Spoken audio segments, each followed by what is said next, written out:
광주 MBC 아침 종합 뉴스.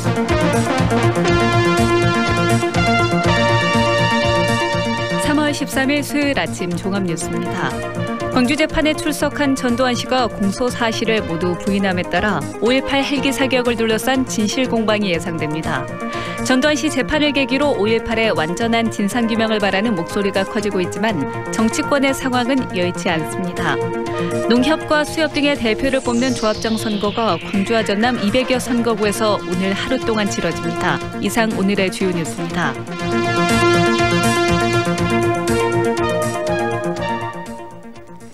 전두환 씨는 법정에서 자신의 혐의를 전면 부인했습니다. 5월 단체나 법률 대리인들도 예상하지 못했던 전략이었습니다. 5.18 당시 헬기 사격의 실체를 둘러싸고 치열한 법정 다툼이 예상됩니다. 김철원 기자입니다. 당초 전두환 씨의 광주 재판은 전 씨가 이런저런 핑계를 대며 출석을 피해왔기 때문에 처음만 어렵지 일단 시작하면 쉽게 풀릴 것으로 예상되었습니다. 쟁점인 5.18 때 헬기 사격이 지난 2017년 국과수의 전일빌딩 타는 분석과 2018년 국방부 특조위 조사 결과 사실로 확인됐기 때문입니다. 전 씨가 이를 알고도 일부러 고 조비오 신부를 비난했는지 여부만 입증하면 되지 않겠느냐는 게 5월 단체 측 변호사들의 예상이었습니다. 하지만 재판의 뚜껑을 연 결과 전 씨 측은 예상 밖의 주장을 내놓았습니다. 전두환 씨의 법률 대리인인 정주교 변호사는 첫 재판 모두 발언에서 5.18 때 헬기 사격 자체를 부인한다며 모든 것을 원점에서 다시 검토해 줄 것을 재판장에게 요구하고 나섰습니다. 그 회고록 내용이 허위 사실인지 여부, 광주지법 그다음 공보 회고록 작성 당시에 허위 사실임을 인식했는지 여부, 그리고 망 조비오 신부 관련된 부분이 그 사실의 적시인지 단순한 의견 표현인지 여부, 이렇게 세 가지로 쟁점이 요약됐습니다. 전두환 씨의 시간 끌기 정황은 또 있었습니다. 지난해 광주지법과 광주고법, 대법원에까지 재항고하면서 문제를 삼았던 재판 관할을 이번 재판에서 또 걸고 넘어진 것입니다. 재판 내용은 물론 절차 하나하나까지를 다 따져서 간다는 것은 시간을 최대한 끌어서 유리한 국면을 조성하려는 재판 전략으로 보입니다. 앞으로 혹시 유죄 판결이 나오게 됐을 경우에 그때도 또다시 이제 뭐 여론을 호도한다거나 뭐 정치적으로 그런 재판의 공정성 문제를 삼아서 이 재판은 공정하지 않다라고 주장하기 위해서 지금 이런 주장을 계속 펼치고 있는 것이 아닌가 싶습니다. 전 씨는 재판을 받으러 더 이상 광주에 오지는 않을 것으로 보입니다. 형사재판의 피고인 출석은 의무지만 다음 재판부터는 불출석 사유서를 재판부에 제출하고 법률 대리인만 보낼 것으로 예상됩니다. 전두환 씨가 다시 광주에 올 가능성은 적어 보이지만 재판은 이제부터가 시작입니다. 5.18 헬기 사격을 비롯한 각종 쟁점에 대해 재판부가 어떤 판단을 내릴지 국민들은 이제 법원의 판단에 주목하고 있습니다. MBC 뉴스 김철원입니다. 헬기 사격을 또다시 진실 공방으로 몰고 가려는 전두환 씨 재판을 계기로 5.18 진상규명을 바라는 목소리가 더욱 커지고 있습니다. 하지만 자유한국당의 노골적인 버티기 때문에 진상조사가 계속 미뤄지고 있습니다. 정용욱 기자입니다. 이낙연 국무총리는 전두환 씨 재판에 대해 안타깝다고 밝혔습니다.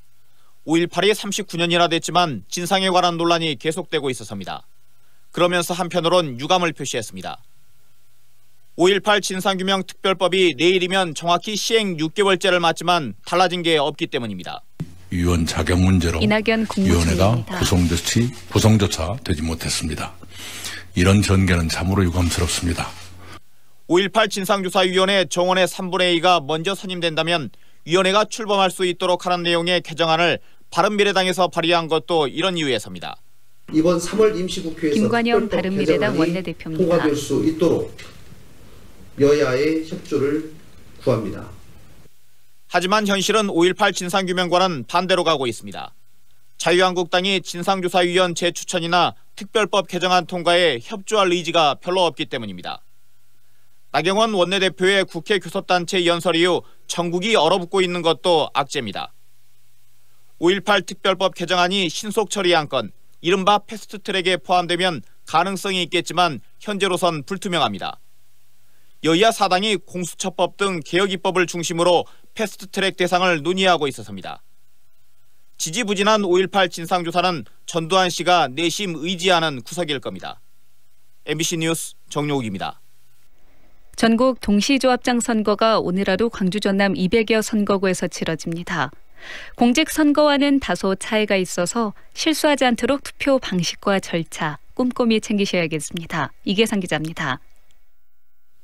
농협과 수협, 산림조합 등의 대표자를 뽑는 조합장 선거를 위해 광주 전남 지역에 272개 투표소가 세워졌습니다. 203개 조합에서 대표자를 선출하게 되고 광주 전남 지역 유권자는 36만여 명에 이릅니다. 투표 시간은 오늘 오전 7시부터 오후 5시까지로 공직선거보다 더 늦게 시작해서 빨리 끝납니다. 조합장 선거는 시군구 단위로 작성된 통합선거인 명부와 투표용지 발급기를 사용하기 때문에 조합을 관할하는 시군구 선관위가 설치한 어느 투표소에서든지 투표를 할 수 있습니다. 본인이 우편으로 송부하는 광주시 투표 안내문을 선관위 확인하시거나 또는 우리 중앙선관위 홈페이지를 통해서 확인하실 수 있습니다. 투표소에 갈 때는 유권자라는 사실을 확인할 수 있도록 주민등록증이나 운전면허증 등 공공기관이 발행한 신분증을 챙겨야 합니다. 2개 이상의 조합에 가입한 유권자는 자신이 가입한 조합의 수만큼 투표용지를 발급받게 됩니다. 투표와 기표 방식은 공직선거와 비슷한 절차로 진행되고 기표한 투표용지를 사진 촬영하거나 다른 사람에게 공개하면 무효표 처리됩니다. 한편 이번 조합장 선거와 관련해서 광주 전남 지역에서는 70여 건의 불법 행위가 적발돼 고발 조치되거나 경고를 받았습니다. MBC 뉴스 이계상입니다. 광주시 선관위는 전국 동시조합장 선거를 앞두고 조합원에게 현금을 건넨 혐의로 모 후보자 측근 A씨를 광주 서부경찰서에 고발했습니다. A씨는 3월 초순경 조합원 B씨의 자택을 방문해 후보자의 지지를 호소하며 현금 50만 원을 제공한 혐의를 받고 있습니다. 이사회가 총장을 직위 해제한 조선대에서 총장 직무를 대리하던 부총장도 보직을 사퇴했습니다. 조선대에 따르면 김재형 부총장과 이철갑 기획조정실장이 지난주 보직을 사퇴했습니다. 부총장이 맡던 총장 직무대리로는 사퇴한 기획조정실장을 건너뛰고 홍성금 조선대 교무처장이 임명됐습니다. 김 부총장 등은 내년 신입생부터 적용되는 특성화 학과 범위를 놓고 혁신위원회 측과 갈등을 빚다 사의를 표명한 것으로 알려졌습니다. 노점상을 하며 평생 모아온 돈 1억 원을 전남대에 기부한 김정순 할머니 장학금 첫 수혜자가 나왔습니다. 전남대는 총장 접견실에서 성적 우수 학생 4명을 선발해 각각 300만 원씩을 지급했다고 밝혔습니다. 이 자리에는 장학금을 기탁한 김 할머니도 참석해서 학생들에게 직접 장학증서를 수여했습니다. 광주시가 청년 생활안정 지원 사업인 청년 13 통장 참여자를 모집합니다. 대상은 광주에 거주하는 만 19세에서 34세까지의 근로청년으로 세금을 포함해서 최근 3개월간 평균 근로소득이 61만 2천 원 이상 170만 7천 원 이하면 신청이 가능합니다. 신청은 오는 25일부터 닷새 동안 광주시청 1층 민원실에서 하면 됩니다. 청년 13 사업은 청년이 10개월간 매달 10만 원씩을 저축하면 광주시가 100만 원을 더해서 총 200만 원이 되도록 지원하는 제도입니다.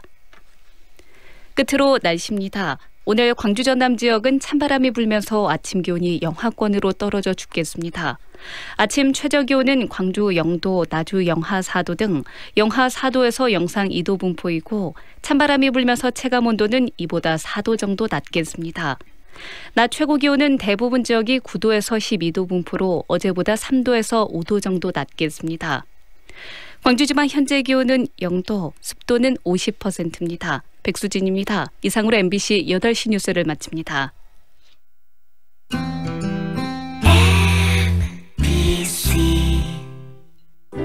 연기자 정동환입니다. 가끔 그 사람이 떠오를 때면 저도 모르게 하늘을 올려다봅니다. 누구나 그렇지요. 그리운 사람이 보고플 때면 을에 하늘을 올려다보게 되는 것. 사람이 곧 하늘이기 때문이죠. 사람을 하늘같이 섬깁니다. 스카이 장례식장. 모두가 꿈꾸던 수완의 완성. 명품 아파트 모아 엘가. 우등산 영산강 특급 조망. 지하철 2호선 예정. 신가 재개발 미래가치까지 누리는 더 큰 수완의 완성. 모아 엘가 더 수완. 3월 오픈 예정. 514-1300 해림건설. 지금 시각은 8시 10분입니다.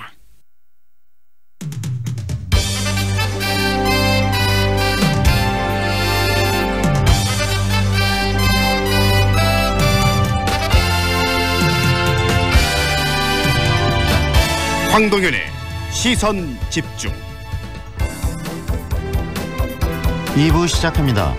서울의 일부 사립대에서 지방 출신 학생들을 위해서 기숙사 신축에 나서고 있지만 수익 감소를 우려하는 대학교 인근 임대 사업자들의 반발에 부딪혀 답보 상태에 놓여 있다고 합니다.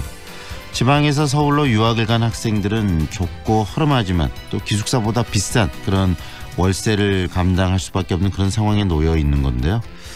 관련 이야기 듣겠습니다. 이 문제에 어떤 식으로 대학생들은 그리고 청년들은 생각하고 있는가? 민달팽이 유니온 김경서 기획국장 연결해서 이야기 듣겠습니다. 한전 본사가 나주 혁신도시에 있습니다. 그런데 현재 한전 배구단의 연고지는 수원입니다. 한전 배구단 연고지를 광주로 옮겨야 한다는 그래서 그런 주장들이 나오고 있는데요.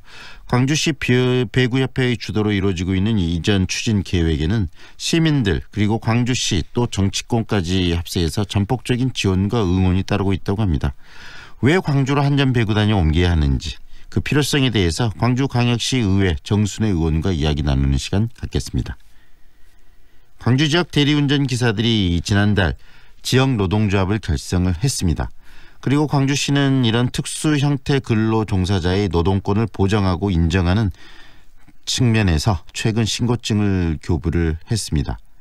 광주 지역 노동자들의 노동조합 권리가 인정된 또 하나의 사례인데요. 전국 대리운전 노동조합 광주 지부 이한채 지부장 연결해서 이번 노조 결성의 의미 그리고 앞으로의 활동에 대한 이야기 듣도록 하겠습니다. 황동현의 시선집중 계속됩니다. 어우 추워. 여보, 농부가 짠 도라지 배즙 한잔 하세요. 역시 당신이 최고야. 애들은 유자 배즙으로 먹였어요. 나주 장수식품 농부가 짠 도라지 배즙 유자 플러스 배 아로니아 배즙으로 겨울을 건강하게. 나주 장수식품 061-332-9616. 축제 파티가 있는 그곳엔 출장 뷔페 쿠바 하우스. 기업식 행사장 맛있는 음식이 필요한 그곳에도 출장 뷔페 쿠바 하우스. 출장 뷔페 필요한 곳 전국 어디나 찾아가는 출장 뷔페 쿠바 하우스. 062-351-7711. 2년은 금방.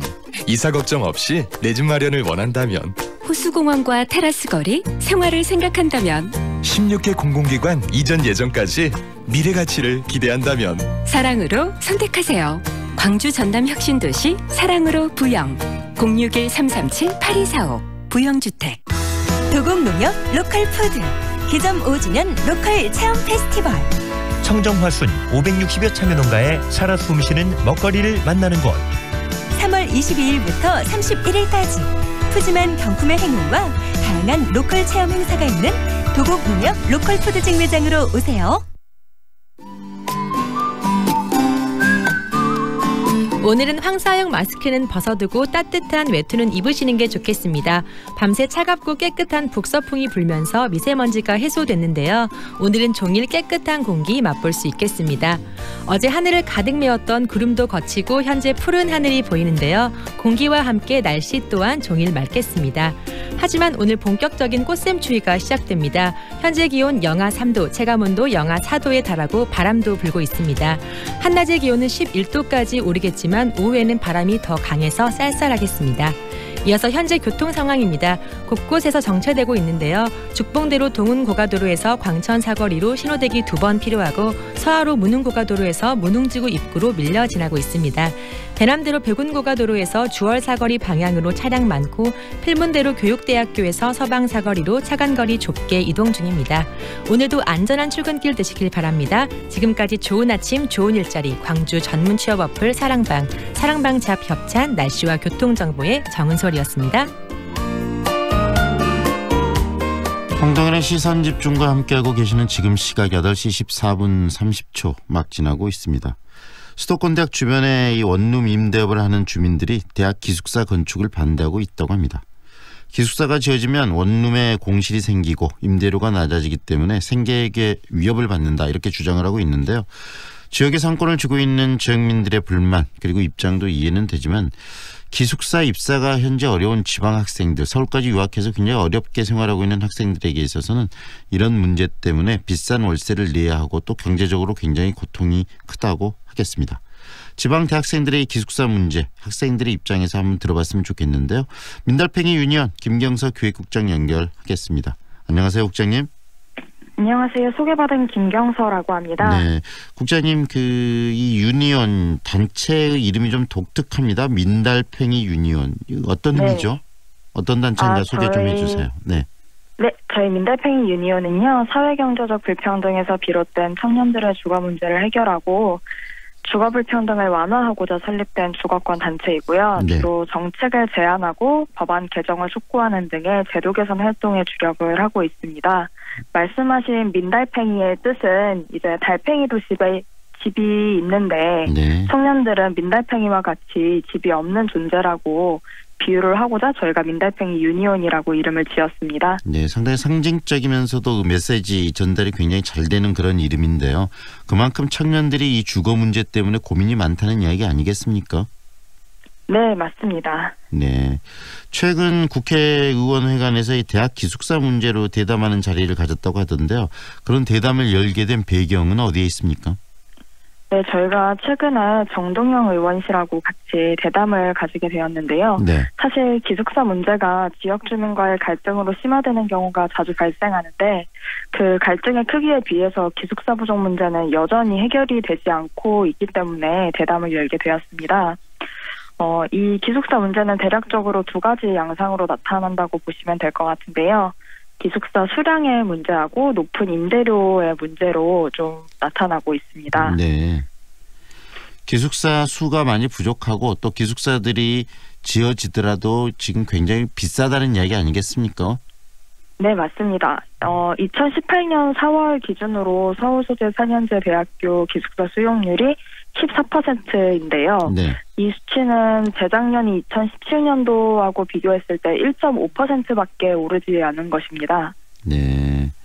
굉장히 열악한 환경인데 기숙사가 왜 필요하냐면 많은 학생들이 지역에서 서울로 유학을 가지 않습니까?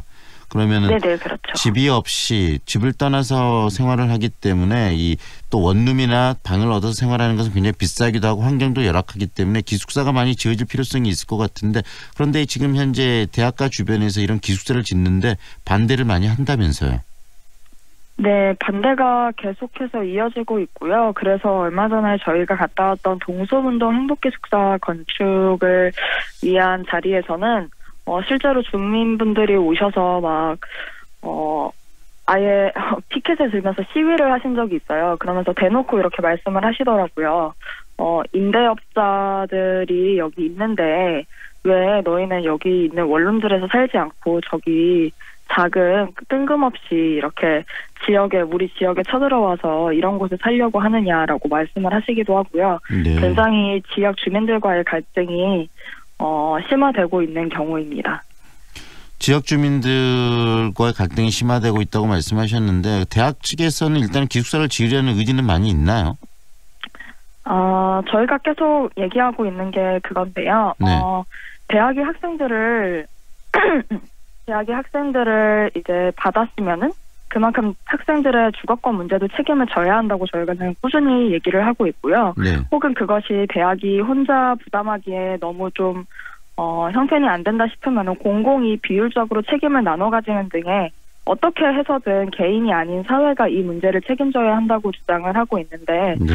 이러한 목소리에 있어서 대학은 사실 그렇게 찬성을 하는 편은 아니죠. 왜냐하면 어떻게 해서든 간에 자신들의 돈이 나가는 경우가 되기 때문에요. 네.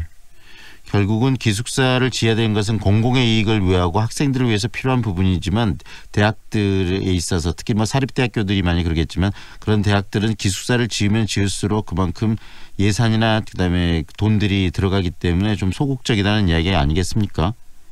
네네, 실제로 그렇습니다. 네네네. 거기에다가 덧붙여서 지역 주민들까지 반발하고 그러면 기숙사를 짓고 학생들의 어떤 주거 환경을 좀 더 안락하고 쾌락하게 긍정적으로 만들려는 그런 노력들이 좀 적극적으로 추진되기는 쉽지 않을 것 같은데요. 네, 그래서 저희가 이제 대학이 저희가 그냥 말을 하면 듣지를 않기 때문에 네. 저희가 계속해서 하고 있는 게 정보 공개 청구를 통해서 너희가 예산을 실제로 기숙사에 얼마나 쓰고 있는지를 얘기를 해라. 그렇지 않으면은 지금 너희가 나타나고 있는 이 기숙사의 절대적인 양의 부족의 문제라든가 혹은 기숙사의 이 너무 높은 월세 부담률이 지금 말이 되지 않기 때문에 네. 이것에 대해서 적절히 우리가 이해를 할 수 있도록 정보를 공개해달라고 얘기를 하고 있고 그것이 실제로 법령에서도 공개를 해야 한다고 지금 나타나고 있음에도 불구하고 시행을 하지 않는 거죠. 네네네. 네, 국장님 그렇다면 학생들이 이 기숙사 대학교 기숙사를 들어가서 생활하는데 들어가는 비용이 어느 정도 되고 또 밖에서 기숙사에 못 들어가는 학생들은 원룸을 사용하고 생활하게 되면 어느 정도의 이 주거 비용으로 들어가는지 뭐 데이터가 좀 있습니까? 네, 데이터가 있는데 이게 워낙 학교마다 되게 천차만별이라서 네. 이를테면은 저희 사무실 근처에 소재하고 있는 Y대학교 같은 경우에는 실제로 몇 인실이느냐에 따라서 조금 차이는 있겠지만 5-60만 원 정도의 기숙사 비용을 계속해서 부담을 해야 해요. 월로 따지면. 네네네. 네네. 근데 사실 이거는 저희가 민간에 있는 그냥 원룸 네. 임대사업자에게서 나오는 그 원룸에 살았을 때도 부담이 똑같거든요. 5-60만 원을 내야 하거든요. 네. 그러니까 사실 학생들의 입장에서는 기숙사가 있어도 들어가지 않을 수밖에 없게 되는 거예요. 왜냐하면 통금도 있고 되게 인권적인 문제에 있어서도 열악한 기숙사가 있는데 네. 여기에서 5-60만 원까지 줘가면서 살 이유가 더 이상은 없는 거죠. 네. 다시 말하면 기숙사가 턱없이 부족한 것도 문제지만 방금 이야기를 들어보니까 한 달에 50만 원에서 60만 원 정도를 내고 살아야 된다는 것은 학생들에게 굉장히 큰 돈 아니겠습니까? 네, 그렇죠. 왜냐하면 실제로 저희가 그냥 따져봤을 때 네. 학생이 한 달에 이제 공부를 하고 알바를 병행하면서 벌 수 있는 게 최대가 거의 50이거든요. 네. 그랬을 때 50을 그냥 기숙사 비용으로 부담을 해야 한다는 이 사실 자체가 굉장히 학생들에게 있어서는 앞뒤가 안 맞는 얘기인 거죠. 네. 그래서 중요한 게 바로 이런 문제를 개인의 문제로 접근할 것이 아니고 지금 정책적으로 정부 그리고 이 정치권에서 관심을 갖고 좀 풀어줘야 될 부분이 아닐까 싶어요. 네, 맞습니다. 요즘에 기사가 나는 거는 되게 주민들의 반대가 끊임없이 이루어지고 있다라고 막 그렇게 기사가 많이 자극적으로 보도가 되는데요. 사실 더 문제인 건 이 주민들의 반대보다 그것들을 그냥 놔두는 네. 이렇게 주민들이 반대해도 괜찮도록 놔두는 제도의 문제 그리고 이것을 되게 이용하고 방기하고 있는 대학의 문제가 훨씬 크다고 볼 수 있을 것 같습니다. 네. 대학의 문제고 그 대학의 문제를 해결하기 위해서는 교육부가 나서야 되는 것이고요. 그다음에 또 정치권에서 계속 관심을 갖고 이야기를 해야 된다는 거 아니겠습니까? 결국은 이 주거 문제, 청년들의 주거 문제가 청년들의 삶의 질과 직결되고 나중에 직장을 얻고 미래를 설계하는 것과도 굉장히 중요한 부분 아니겠습니까? 네, 맞습니다. 실제로 대학들에서 기숙사를 짓게 하기 위해서는 정치권에서 이렇게 압박을 하는 것도 굉장히 중요한데요. 네. 이를테면 구의원이나 시의원 같은 사람들이 계속해서 너희가 이 지역에, 왜냐하면 기숙사는 어쨌든 간에 지역에 지어지는 문제이니까요. 너희가 이 지역에 짓도록 하라라고 말을 해야 하는데 이렇게 압박을 하지 않는 이유는 학생들이 여전히 살고 있는 곳이 그냥 한정적이고 약간 도시에서 떠돌다가 그냥 잠깐씩 머무르다가 가는 존재로 취급을 받기 때문에 네. 이들의 목소리는 사실 정치권에서 의사가 표명이 안 되고 있는 상황입니다. 다시 말하면 지역의 표와 직결되지 않는 학생들이 많다는 거 아니겠습니까? 거주지나 이런 부분들, 주소지 등록기나 이런 부분에서 실질적으로 유권자로서 집계에 잡히지 않기 때문에 그런 부분에 대한 정치인들의 고민들이 많이 좀 부족하는 측면도 없지 않아 있을 것 같아요. 네네, 맞습니다. 그래서 성균관대학교 같은 경우에는 예전에 네. 아예 기숙사 조례에 이렇게 써놨어요. 우리가 너희의 목소리를 잘 입안하고 이렇게 정책에 반영할 수 있게끔 네. 아예 너희가 기숙사 들어오려면은 전입신고를 다 해야 한다. 네. 네, 전입신고를 하면은 이제 그 표가 반영이 되니까요. 네. 그래서 그런 경우도 있었습니다. 우리 사회가 정말 올바른 방향에 대한 고민이 이전에 어떤 정치적인 표나 이런 부분들 현실적인 것들이 있기 때문에 청년 정책들 특히 이 대학교 주변에 이런 주거 문제가 해결이 되지 않는 것이 아닌가라는 생각이 드는데요. 그런 측면에서 이 대학생들의 주거 문제, 이 기숙사를 비롯해서 그리고 또 이 부분들과 더 나아가서 이 우리 정치권 그리고 정부가 좀 해야 줘야 될 청년의 어떤 주거 정책들의 어떤 거시적인 방향성 이야기를 좀 해주시죠. 일단 대학에서는 빠르게 자신들이 어느 정도의 예산을 쓰고 있는지를 이렇게 정보를 공개를 해야 될 것이고요. 그리고 이제 시민사회에서는 그것들을 현재 지금 기숙사 권리를 향상할 수 있는 학생운동이 굉장히 죽어가고 있는 시점이기 때문에 이런 면에서 시민사회에서 더욱더 조금 더 손을 보탤 수 있도록 해야겠고, 그리고 이제 공공에서는 무엇보다 사학의 이러한 비리들을 눈 감아주지 않고 더욱더 적극적으로 너희가 기숙사 학생들을 이제 데리고 왔으면은 네. 주거권의 문제에 있어서도 책임을 질 수 있게끔 압박을 해야 한다고 저희는 보고 있고요. 무엇보다 그 점에 있어서 제도가 개선돼야 할 것이기 때문에 네. 사학들의 이 소유권에 있어서 조금 더 공공이 조금 더 쉽게 손을 대고 제한을 할 수 있게끔 네. 좀 법을 개정해야 한다고 보고 있습니다. 사립학교법에 대해 개정까지도 같이 이런 부분과 연계해서 고민이 필요하다는 이야기네요. 네네, 맞습니다. 오늘 말씀 여기까지 듣겠습니다. 고맙습니다. 네, 감사합니다. 지금까지 민달팽이 윤희원 김경석 교육국장과 함께했습니다.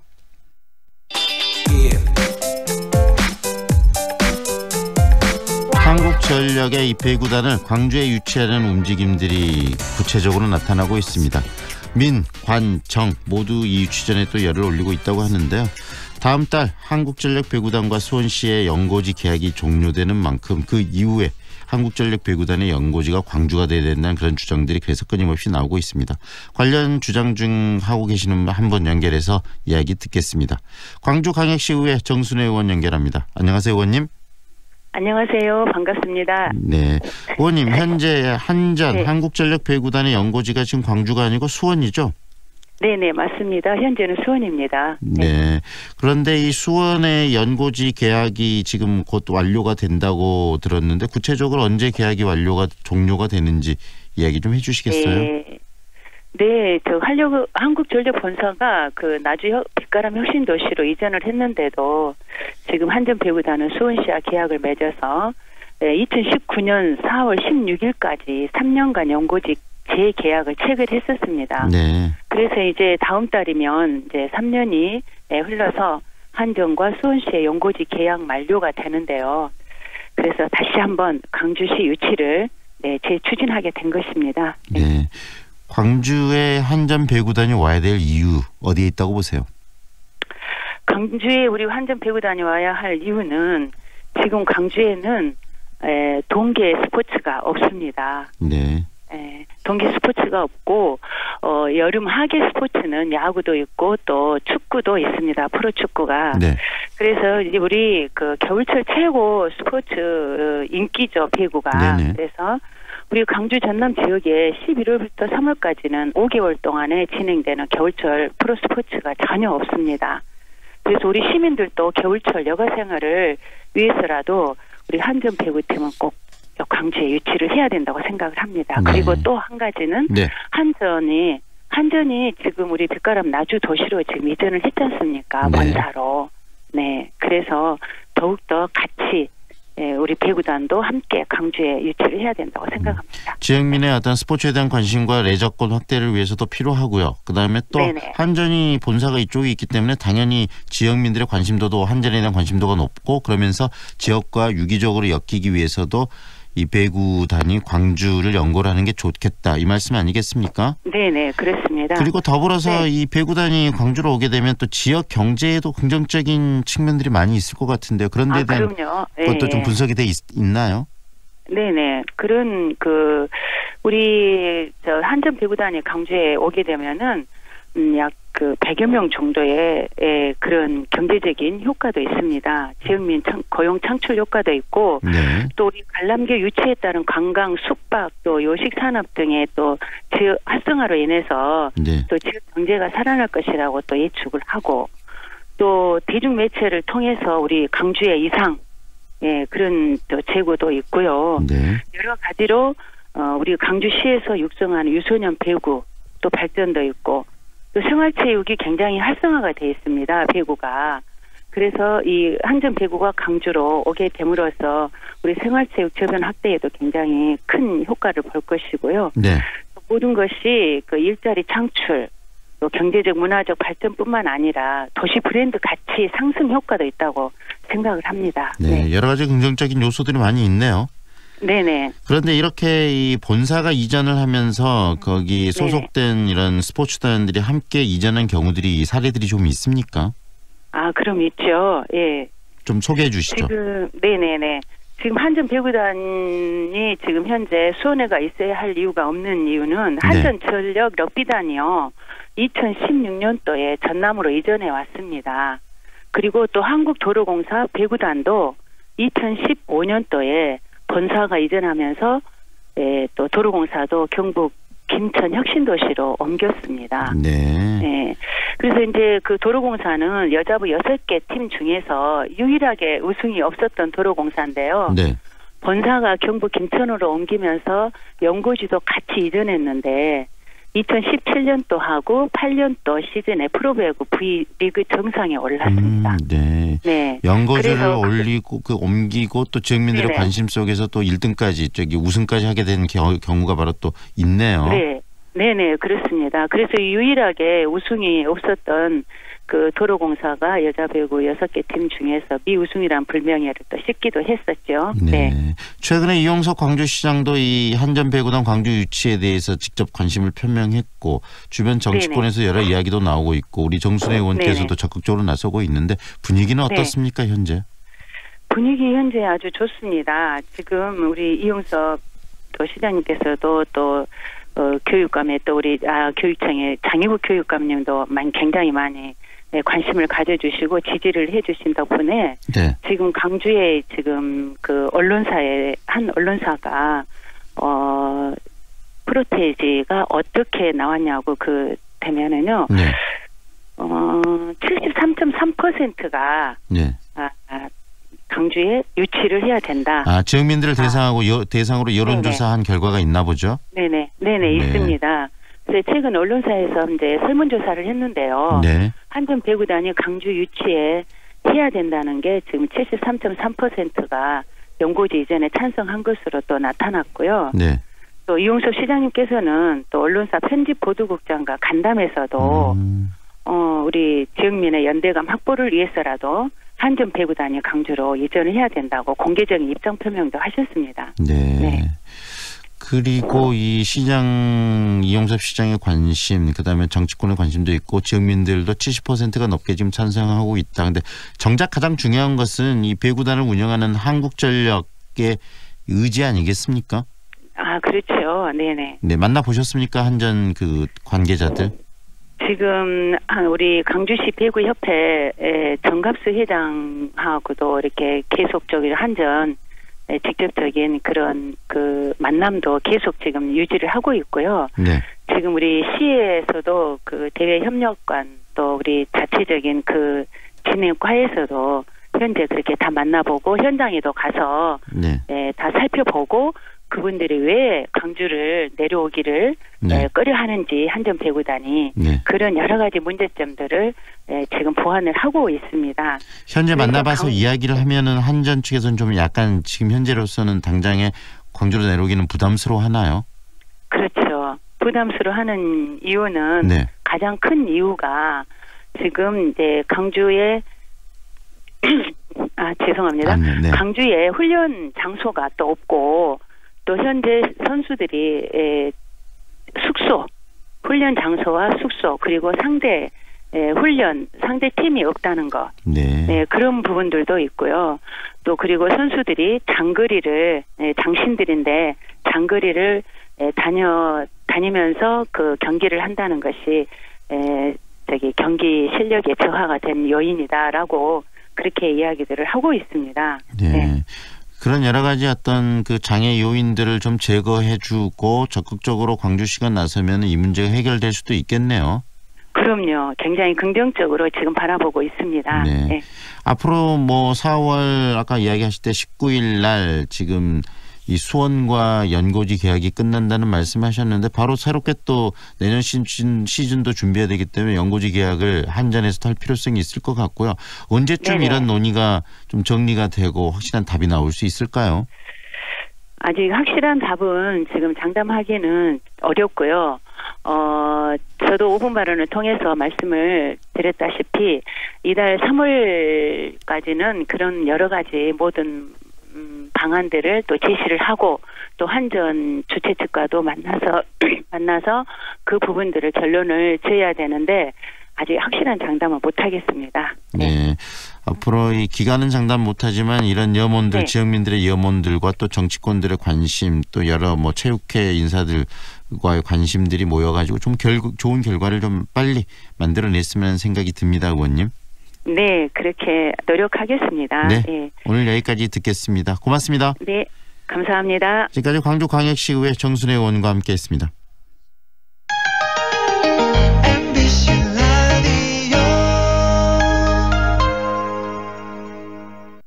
뭐해? 괜찮은 직업학교 찾고 있어. 아직 호남 직업 전문학교를 몰라? 99년부터 13년 연속 우수훈련기관. 우리 지역 공동훈련기관으로 재직자 향상 교육도 한대. 오, 역시 정보통인데. 하나 더. 지금 호남에선 국비교육생을 모집 중이래. 우와. KTX 송정역과 상무대로의 쾌속생활.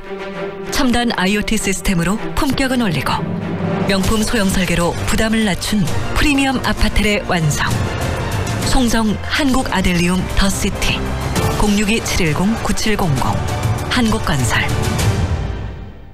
김대리, 고혈압 당뇨 검사 받았어? 부장님, 전 30대부터 혈압약 먹고 있어요. 아, 그러면 광산구 고혈압 당뇨병 등록교육센터에 문의해봐. 등록하면 교육, 상담, 검사도 해주고 선물도 준다네. 문의 광주 952-8882 만 30대 이상 광산 구민의 하나입니다. 우리 지역 바른 먹거리를 소비자와 있는 로컬푸드 직매장이 나주 혁신도시에 찾아왔어요. 쇼핑의 즐거움, 금융점포를 갖춘 삼포농협 하나로마트 로컬푸드 직매장에서 새로운 만날 기회. 5월 오픈 예정. 나주 혁신도시 삼포농협 하나로마트와 함께할 임대사업자를 동시 모집합니다. 93.9 Feelings between the sheets. Why am I caressing my mama's fat knees? 세상을 보는 지역의 눈. 여러분은 지금 황동현의 시선 집중과 함께하고 있습니다. 지난달 광주 지역 대리운전 기사들이 노동조합을 결성했습니다. 서울, 대구, 부산 그리고 울산에 이어서 5번째라고 합니다. 그간 받았던 부당한 대우로부터 권익을 지키기 위해선 조합이 필요하다 이렇게 느끼고 지금 결성한 건데요. 광주 지역 특수 형태 근로 종사자들의 이 노조법상 노동자성을 인정한 또 하나의 의미 있는 사례가 바로 이번 노동조합 설립 허가가 아닌가 싶습니다. 전국 대리운전 노동조합 광주지부 이한채 지부장 연결하겠습니다. 안녕하세요, 지부장님. 안녕하세요. 네. 광주에서 활동하고 있는 대리운전 기사분들 결국 노동조합을 결성을 하셨는데요. 지금 현재 대리운전 기사분들 몇 분 정도 되시나요? 대략 한 2,400명 정도 됩니다. 네, 2,400명 정도. 상당히 숫자가 많은데 이번에 그러면 노동조합에 참여하신 분들은 몇 분 정도 되십니까? 저희가 이번에 만들 때 20여 명으로 출발했습니다. 네, 20명으로. 앞으로 더 많은 분들이 참여하실 것이라고 예상을 하시겠네요. 네네. 네. 지금까지 서울, 대구, 부산 그리고 울산에 이어서 5번째라고 들었는데요. 광주의 노동조합이 지금까지 만들어지지 못한 특별한 이유가 있습니까? 업체들의 보복성 업무 차단 그간 사실 노동조합이 자리매김하는 데는 어려움이 많이 있었지요. 네. 2,400명 정도의 대리운전 기사분들이 계시는데 현재 시작을 20명 정도로 하실 수밖에 없는 이유도 바로 이야기하신 바로 그런 부분 아니겠습니까? 그렇죠. 네. 광주에서 왜 대리운전 기사 노동조합이 꼭 필요하다 이렇게 보셨습니까? 그나마 노동조합이 있으므로 대리기사들이 권익도 착취도 어느 정도는 방지할 수 있다는 생각이 조합 필요성을 느끼는 이유라고 하는 것이 맞겠지요. 네. 결국은 이 사업자들과의 관계에 있어서 굉장히 많은 불이익들을 당해 오셨네요. 지금까지. 그렇죠. 네. 구체적으로 예를 한번 들어주십시오. 대리운전 기사분들이 겪는 그런 어려움들 가장 큰 게 어떤 겁니까? 저희들이 어려운 것은 손님들하고 민원이 발생했을 때 어떤 손님들한테는 말을 하지 않고 기사들이 모든 걸 잘못한 걸로 만들어가지고 네. 기사들 이러는데 굉장히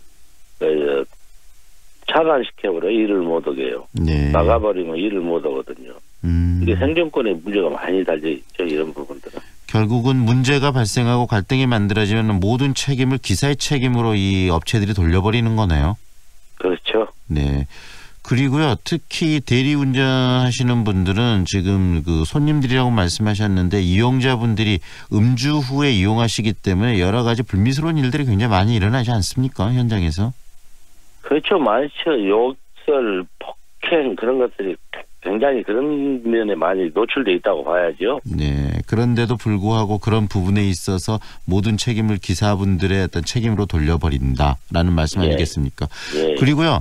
운전을 하시다가 어떤 접촉사고가 나거나 뭐 그런 경우들도 있을 것 같은데 그랬을 때 이 보험이랄지 거기에 대한 책임도 모두 기사분들이 지시나요? 저희들이 내는 돈에서 저 보험료 관리비 뭐 프로그램 사용료 해가지고 얘네들이 통틀어서 관리비라는 명목으로 돈을 받아가요. 매일 우리한테. 네. 매일 그 돈을 가져가는데 이제 그 돈에서 저희들 걔네들이 우리한테 가져간 돈이 만약 100원이면은 걔네들이 아마 갖다 내는 돈은 한 70원 정도 내고 한 30원 정도는 남겨먹는다는 거죠. 그 중에서도. 네네네. 네. 그러니까 우리 돈을 우리가 우리 보험을 내면서도 네. 걔네들한테 관리비 명목으로 돈을 더 줘야 된다는 거죠. 보험이나 관리비에서도 이 업주들이 한 30% 정도를 가져가 버리는 그런 것들이 있다라는 이야기 아니겠습니까?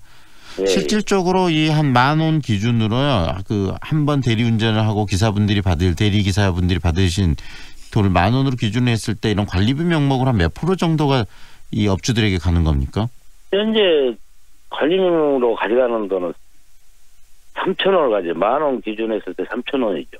한 번 운전을 하시면 실제로 70% 다시 말하면 정확하게 거의 7대 3 정도 30% 수수료가 나간다는 거 그러니까 보시면 되겠습니다. 7대 3 정도라는 이야기 아니겠습니까? 수수료로 30%를 지급한다는 이야기인데 상당히 그렇다면 수수료 30%는 굉장히 좀 센 금액 아니겠습니까? 업체들의 콜 중개라는 본부는 뒤로고 기사들 장사라는 것이죠. 이게 기사 장사로 인해서 기사들만 많이 모집해가지고 거기에서 갔다가 관리비 명목 무슨 이건 프로그램 사용 명목을 해서 가져가는 돈이 많죠. 저희들이. 사실 이 최근 시에서는 이동노동쉼터도 마련해주고 대리운전 기사 복지에 관심을 많이 갖기 시작했는데 사회 안전망에서 배제 있는 삶이죠. 저희들이. 그게 굉장히 유기에 처해 있다고 보는 것이 좋고요. 또 하나는 대책이 없어요. 지금 이 특고라는 것에 대해서 정부 자체에서. 그러니까 아마 업체들이 이렇게 행보가 심하다고 봐야죠. 그래서 정부가 대책이 없고 그다음에 또 그래서 업주들의 행포가 심하기 때문에 기사분들께서 직접 나서서 우리가 노동조합을 결성해서 우리의 권리를 좀 유지하고 찾아보자. 그 측면에서 노동조합을 지금 만들었다는 말씀 아니겠습니까? 그렇죠. 만드는 과정이 쉽지는 않으셨을 것 같아요. 어떤 부분이 가장 힘드셨어요? 저희들이 이걸 만들기 전까지는 사실 법이 없어요. 대리운전자법 자체가. 그러니까 저희들은 특권인데 이걸 만들어 나갔을 때 저희 같은 경우는 이제 현장 대리기사들의 입장 생존권을 지켜나가는데 복지 향상도 해야 되겠고 그러다 보니까 이걸 만들어서 저희들이 음주운전하면서 고객들 모셔다 주는데 음주운전 방지로 하고 어떤 사회적인 역할도 좀 해야 되지 않을까 싶은 생각이 들어서요. 저희들이 스스로가 권유 찾기 위해서 하는 거죠. 지금 대리기사분들의 고용 형태는 일반 그 기업체랄지 그다음에 그런 부분의 고용 형태는 좀 다르지 않습니까? 그렇죠. 저희들은 그 정부에서 특수 고용 노동자 형태로 돼 있거든요. 근데 특수 노동자가 지금 기하급수적으로 늘고 있는 반에 방안에 대해서는 이젠 겨우 걸음마 수준이에요. 더 이상 방치하면 뭐 호미로 막을 가래로도 막지 못할 정도로 크나큰 문제가 될 수 있다는 것이 참 안타까운 일이네요. 이 특수 형태 고용 노동자라는 이야기는 결국은 이 완전 고용 형태가 아니고 그만큼 노동의 유연성, 그다음에 노동하는 데 있어서 더 어려움이 많다는 이야기 아니겠습니까? 예. 그런 형태의 노동자로서 이런 조합을 만드는데 특별히 또 어려우셨을 것 같아요. 일반 노동자들보다. 그런 어려움들은 어떤 것이 있으시던가요? 저희들은 저희들이 이 노동조합을 만들었던 것이 이게 아마 특수고용 노동직이다 보니까 이게 노동자성을 인정을 안 해줬었어요, 지금까지는. 네네. 그런데 이번에 이제 저희들이 노동자성 인정을 받고요, 이 노조를 설립하게 됐는데요. 네. 이게 가장 큰 문제가 그것입니다. 법조항이 안 돼 있기 때문에 얘네들이 안 해줬었어요, 정부 자체에서도. 네네. 그런데 이번에는 이제 광주시가 저희들을 노동자성으로 인정해 주고 이번에 조합 설립을 해주신 거죠. 고마운 일이죠. 광주시에서는. 그래서 바로 이 노동자성이 굉장히 중요한 부분이고 앞으로 이 노동 형태가 프리랜서 개념으로 많이 가고 있기 때문에 어디까지를 노동자로 인정해 주느냐에 대한 어떤 개념적 정리가 중요한데 그런 측면에 있어서도 이번에 대리운전 기사분들의 이 노동조합 설립이 의미가 있는 것 같고요. 앞으로 이런 부분들을 좀 더 확대해 나가고 또 노동자들의 이 권익을 찾기 위해서 대리운전 기사분들의 어떤 활동들을 하실지에 대한 이야기도 좀 해주시죠. 이제 저희들이 이걸 노동조합을 만들었으니까 노동조합에서 대리운전 기사들 생존권 지키고요. 복지 증진시키고 음주운전 방지 및 시민 안전 기가를 위해서 노력해 나갈 것입니다. 네. 이를 위해 노조가 활동에 대해서 업체에서 선실 교섭에 나서야 하겠고 정부도 이를 적극 지지해 주었으면 하는 게 저희들의 생각이죠. 가장 시급하게 이것만은 제일 먼저 해결하고 싶다. 그건 어떤 겁니까? 가장 시급하게 해준 것은 저희들이 업체에서 우리들한테 가져가는 관리비 명목으로 가져간 수수료 이런 것들이 굉장히 너무 많으니까 이것 좀 조절을 좀 했으면 하는 게 저희들이 이제 제일 우선 과제죠. 평균 30%가 되는 이 수수료를 좀 현실화할 필요성이 있다라는 말씀이시네요. 그렇죠. 예. 네, 앞으로의 활동 좀 많이 하시고요. 또 그런 노동자성을 인정받고 또 이 대리운전 기사분들의 처우도 많이 좀 개선됐으면 좋겠습니다. 오늘 말씀은 여기까지 듣겠습니다. 고맙습니다. 네, 고맙습니다. 전국 대리운전 노동조합 광주 지부 이한채 지부장과 함께했습니다.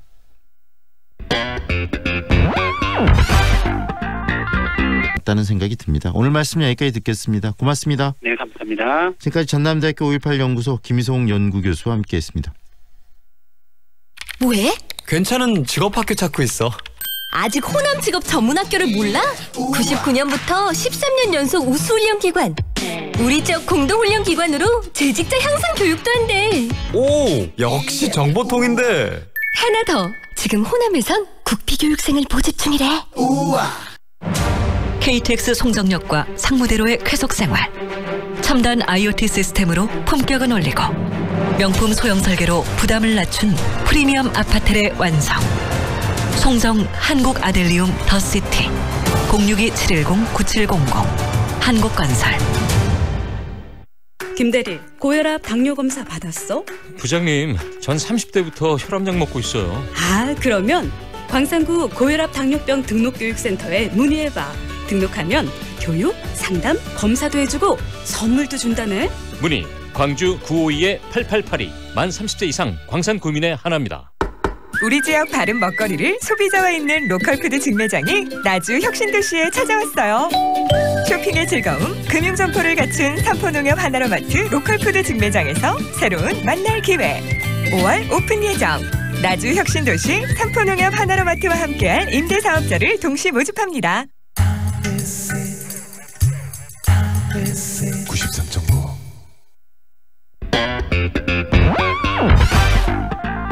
다양한 남도의 소식을 만나보는 시간이죠. 오늘은 전남 서부권 소식 목포시민신문 류영철 국장과 함께하겠습니다. 안녕하세요, 국장님.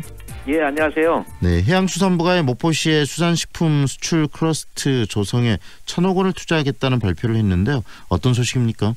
네, 그렇습니다. 목포 수산식품 수출단지 조성 사업이요. 해양수산부에서 수출단지 클러스터 추진에 예산 1,000억을 투입하겠다고 발표했습니다. 해수부는 목포시가 대양산단에 조성하고 있는 수산식품 수출단지의 창업, 연구개발과 수출 지원 기능을 갖춘 대규모 수산식품 수출 클러스터를 세운다는 계획을 발표했습니다. 해수부는 목포와 부산에 각각 1,000호씩 투입한다는 계획인데요. 최근 정부가 목포 수출단지 그 조성 사업에 예비 타당성 조사 면제 사업으로 지정한 이후에 예산 투입 계획까지 발표되면서 사업이 본격 추진될 것으로 기대가 모아지고 있습니다. 네. 전남도도 최근 보도자료를 내고 목포 수출단지 조성을 위해 태스크포스팀을 구성해서 단지 조성에 적극 추진하겠다는 입장을 발표했습니다. 네. 수산식품 수출단지 조성 사업은 총 사업비 1,000억 원 들여 내년부터 22년까지 목포 대양 일반 산업단지에 수산식품 가공 및 유통, 수출 창업 지원, R&D 등을 포함한 수산식품 클러스터를 조성한다는 계획이죠. 네. 수산식품 산업을 고도화해 전남의 수출 전략 산업으로 선장시키다는 마스터 플랜입니다. 전남도는 수산식품 수출 단지로 단지가 구축되면 60개의 기업이 유치가 되고 2,235억의 생산 유발 효과가 있는 것으로 기대하고 있습니다. 네. 하지만 목포 시민들은 당초 정부와 여당이 수출단지 조성 사업에 2,000억을 지원하기로 했는데 갑자기 1,000억 사업으로 축소된 거 아닌가는 어리둥절하게 하고 있습니다. 네, 어리둥절하게 하고 있다. 다시 말하면 목포 수산식품 수출단지 조성에 2,000억을 지원하는데 1,000억으로 줄어버렸다. 절반 반토막 났네요. 네네, 그렇습니다. 왜 이렇게 사업이 축소된 겁니까? 네, 2,000억을 지원하겠다는 말이 나오게 된 동기를 한번 살펴볼 필요가 있는데요. 네. 정부와 여당은 목포 수산식품 수출단지 조성에 2,000억 원의 예산을 지원하겠다 약속을 했습니다. 네. 그게 지난해 지방선거죠. 네. 민주당 추미애 전 대표가 김종식 시장을 지원 유세하면서 목포에 예산 폭탄을 약속하고요. 네. 수산식품 수출단지 조성에 2,000억 원의 예산을 지원하겠다 공약을 했습니다. 네. 김종식 시장도 당선자 시절에 여당의 2,000억 지원을 바탕으로 수산식품 수출단지 조성을 하고 목포시의 수산식품 수출 메카로 성장시켰다 약속을 했습니다. 네. 그리고 지난 2월엔 이낙연 총리가 목포 대양산단을 방문하여서 수산식품 수출단지 조성 사업에 대한 현장 보고를 받으면서 예산 지원을 약속했던 것이죠. 네. 그런 효과로 정부는 수출단지 사업에 예비 타당성 조사 면제 사업으로 지정하고 사업을 추진할 약속을 합니다. 네. 그런데 실현 단계에서 갑작스럽게 사업 예산이 1,000억 원으로 절반으로 축소돼 버린 것입니다. 네. 이에 대해 목포시는 어리둥절한 상황이죠. 그런데 이에 대해서 2,000억 원 예산 폭탄 약속을 했던 목포 더불어민주당이나 전남도당 아무런 대책을 내놓지 않고 있다는 것이죠. 목소리를 내놓지 않고 있다는 겁니다. 네, 네. 목포시의 정치적 한계성을 그대로 보여주는 거 아닌가는 시민들은 불안한 시선으로 바라보고 있는 것입니다. 네, 1,000억을 지금 1,000억이 투입된다고 조언했는데 실질적으로는 2,000억이었는데 그 1,000억이 반토막이 나버렸으니 목포 시민들은 좀 당황할 만하겠네요. 네, 그렇습니다. 예, 그리고 목포시가 대양산단에 김 가공 공장을 유치하기 위해서 좀 추진 중인데요. 네네. 해남과 신안, 진도, 완도 등 인근 김 생산자들이 또 반발을 사고 있다면서요. 네, 그렇습니다. 지난 28일인데요. 지난달이요. 네. 목포에서 8번째 김의 날 행사가 열렸습니다. 한국 김산업협회가 주관한 행사인데요. 김종식 시장도 이날 행사에 참석을 했습니다. 네. 그런데 해남 등 전남 지역 김생산 어민들로 구성된 김산업협회가 목포시가 대양산단 내에 추진하고 있는 김 가공 공장 유치가 지역 김 유통 산업을 교란시키고 있다는 주장을 내놓았습니다. 네. 김산업은 그동안 물김 생산 어가와 마른김 가공업체, 조미김 가공 공장 등 3단계 유통 구조를 가지고 상생 유통 질서를 형성하고 있었다는 것이죠. 네. 해남, 완도, 강진 등 마른김 가공 공장은 물김 생산 어민들에게 김을 사들여 마른김을 생산하여서 수도권에 있는 조미김 가공업체에 납품을 해왔습니다. 네. 그런데 목포시가 대양산단에 조미김 가공 공장을 각종 혜택을 제공하면서 유치하는 결과 물김 어민과 조김 가공업체에 직거래하면서 마른김 가공업체가 고사유기에 놓였다는 지적이죠. 네. 실제 마른김 가공업체는 지역에서 영세한 공장을 운영하면서 대규모 조미김 가공업체와 경쟁이 불가능하다는 주장입니다. 네. 인근 지역 영세 마른김 가공업체로 구성된 김산업협회가 목포시의 대양산단 조미김 가공공장 유치에 제동을 걸고 나온 것입니다. 네. 김 가공공장 유치로 대양산단 분양률을 높여야 하는 목포시 입장에선 또 다른 숙제를 안게 된 것이죠. 네. 목포시가 인근 지역 소규모 김 생산 업체와 어떠한 협상을 할지 주목을 받고 있는 것입니다. 네, 목포시가 좀 풀어야 될 숙제들이 굉장히 많네요. 네, 그렇습니다. 오늘 말씀은 여기까지 듣겠습니다. 고맙습니다. 네, 감사합니다. 지금까지 목포시민신문 류영철 국장과 함께했습니다. 이른 새벽보다 공기 질이 좋지 않습니다. 현재 미세먼지와 초미세먼지 농도가 계속해서 올라가고 있는데요. 현재 미세먼지 농도 89 마이크로그램, 초미세먼지 농도 65 마이크로그램으로 초미세먼지의 경우 특보가 내린 상태입니다. 미세먼지는 오후에 바람과 함께 차츰 해소되겠고 늦은 오후엔 좋음 단계까지 회복하겠습니다. 오늘 흐린 가운데 한낮의 기온은 14도까지 오르겠습니다. 이어서 현재 교통 상황입니다. 사고 소식 있는데요. 송암로 송암고가도로에서 송원대학교 방향 송원대 정문 2차로에서 승용차와 택시 간 사고 발생했습니다. 주의 운전하시기 바랍니다. 지금까지 좋은 아침 좋은 일자리 광주 전문 취업 어플 사랑방 잡 협찬 날씨와 교통정보의 정은솔이었습니다. Ready for adventure days? 오직 3월 집 전차종 사륜구동 할인 그랜드 체로키 재구매 고객 최대 1,400만 원 첫 구매 고객 최대 1,200만 원 할인 추가 혜택까지 모험을 위한 기회를 가져라. Adventure Days Jeep. 배우 한은정입니다. 생각보다 가까운 하늘, 그 하늘을 향해 대라수가 하늘을 걷는 다리를 놓습니다. 광주의 하늘을 당신에게 선물합니다. 하늘을 이어주는 아파트 봉선주월 대라수 어썸브릿지 광주 383-7774 대라종합건설.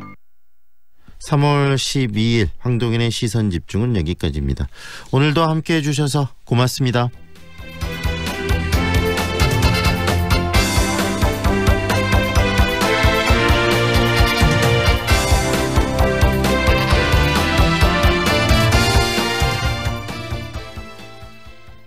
지금 시각은 8시 57분입니다.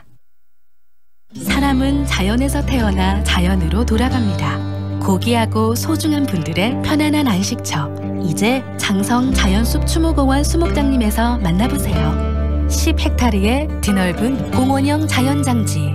자연숲 추모공원 수목장님은 장성군 산림조합이 조성, 운영합니다. 저출산과 고령화 등으로 인구 절벽에 직면한 광주와 전남. 재정 자립도 역시 전국 평균에 못 미치는 열악한 수준입니다. 그러나 위기는 곧 기회. 지방 분권에서 해답을 모색할 때입니다. 지방이 튼튼해야 나라가 튼튼해집니다. 새 정부는 수도권과 지방이 함께 잘 사는 강력한 지방 분권 공화국을 국정 목표로 삼았습니다. 흔들림 없이 추진해 가겠습니다. 중앙에 집중된 권한을 지방과 나누고 지역 주민에게 권한을 되돌려주는 것. 2019년 더 잘 사는 광주 전남으로 가는 길. 강력한 지방 분권의 시대로. 광주 MBC 연중 캠페인 지방이 힘이다. 이 캠페인은 나주시, 화순군, 담양군, 구례군, 광주광산군, 광주은행과 함께합니다.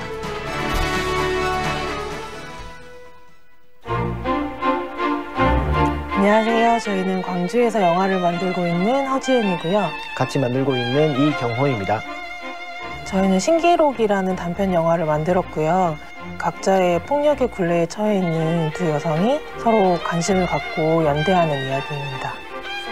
일단 저희가 신기록을 만들었을 때는 희망과 그것을 만들어내는 용기에 대한 이야기를 하고 싶었어요. 한계가 상상력을 만든다라는 말을 들은 적이 있어요.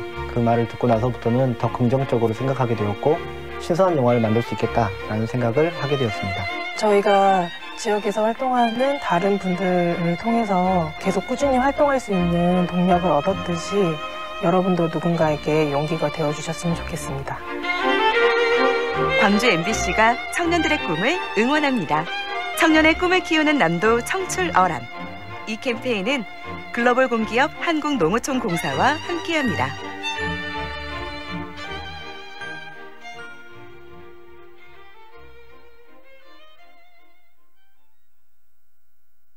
AM 819kHz, 표준 FM 93.9MHz, 광주 MBC 라디오입니다. HLCN. 친구처럼 다정한 연인처럼 MBC 문화방송. 여러분의 다정한 친구 광주문화방송이 9시를 알려드립니다.